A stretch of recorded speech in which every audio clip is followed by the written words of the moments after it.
Without a house, it is hard to have a home. Without homes, we cannot have a nation. So this is an important sector, not just because the size has increased as a percentage of GDP. It is because it holds a lot of important promises for our country today and for the future generation yet unborn. Whether we are talking about employment generation, this sector is very heavy in terms of labor. Whether you are talking about wealth creation, you have to think about this sector. I saw my friend and I said, "You are in all the sectors." He said, "Yes, because this is where the money is." So it is right to say that this housing sector is the new gold and our new oil. I know that many of us have been following the reforms around tax and fiscal reform, especially the new tax laws recently signed into law by Mr. President. So what I want to do briefly is just share with you some of the good news, because these reforms hold a lot of good news for our country. We recognize that it's such an important sector, so we were very intentional in the design of the tax policies around housing, around land and real estate more generally, including construction. So land, property, and real estate are exempt from VAT as well as rent.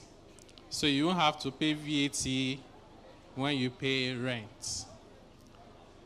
There's stamp duties exemption up to a certain threshold if you are paying rent. That is to make rental affordable for those who have to pay. There is no capital gains tax on the sale of dwelling house. It's not a prayer that many people have, but actually we have come to recognize and realize that sometimes it will make economic sense not to live in a big house, for example, because circumstances do change and you may want to sell that to make some money. You will not have to pay capital gains tax. Withholding tax rates on construction activities are sustained at a very low rate of just 2%.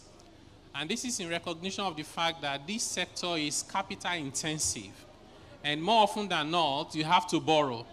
And we all know what mortgage is saying in Nigeria. It's not very friendly. It's either not available or you have double digits. And I know my brother from the agency is trying his best, but the resources are not enough.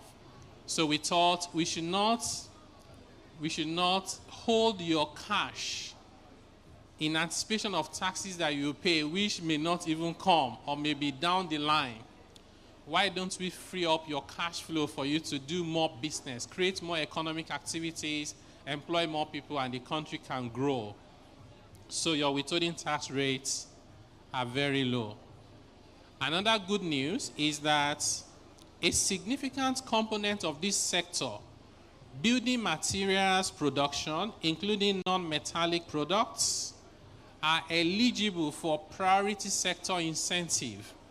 This is an incentive scheme whereby you can operate for many years without having to pay corporate income tax.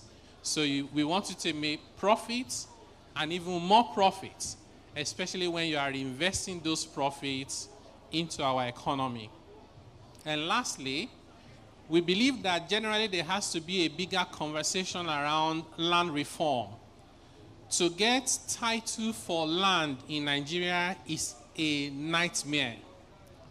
Because we made land transactions very cumbersome, very opaque, very difficult, it's denying us of progress and is limiting our ability to create shared prosperity. So at my committee level, we're having this engagement with the sub-nationals, in particular our governors, who are the ones holding the title to land on our behalf, to simplify the process around land transactions. Even someone like me that will consider myself as very diligent because I don't have a lot of money, before I spend 1 naira, I'll do a lot of due diligence. I've had to pay for a land twice in Lagos State. And these are some of the common stories that we hear every now and then. Many people have landed property. They can't even produce the title as collateral to do anything. I believe that in this room and beyond, we have everything that it takes to turn this narrative around to something we can be proud of, such that when we come for the 20th edition of this program, we have more things to celebrate. In designing the reforms that are about to be implemented in the next few months, we decided that the Nigeria we want is the Nigeria where there is prosperity, Nigeria that is growth-driven, that is focused on efficiency, that is people-centered in the policies of government. And like Nelson Mandela once said, that may your choices reflect your hopes and not your fears. Our hope for Nigeria is the country that can be one of the best in the world, where our population will be a gain and not a pain. And at the end of the day, we can all look back and say, indeed, we contributed in our own little ways. With these words, I will encourage you in the course of this conference to think about how your choices will reflect your hopes and not your fears.